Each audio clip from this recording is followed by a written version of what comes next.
Floodwaters swept through our building,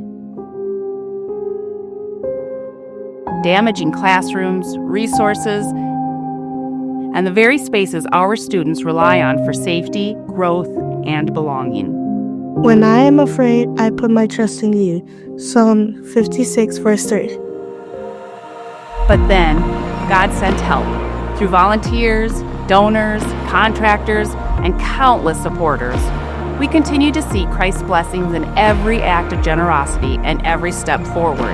Their compassion and hard work have brought us far, but the journey isn't over. God is our refuge and strength, a very present help in trouble. Psalms chapter 46, verse 1. With hope and resilience, our students have returned.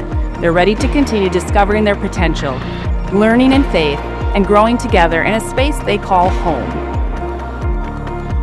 There is still work to be done, resources to restore and needs to meet, and through it all, our mission remains to serve every unique child in a safe, welcoming, and Christ-filled environment. We invite you to journey forward with us to help ensure every student can continue learning and growing in a building that is secure, comfortable, and prepared for the future, a building that reflects Christ's love to our students.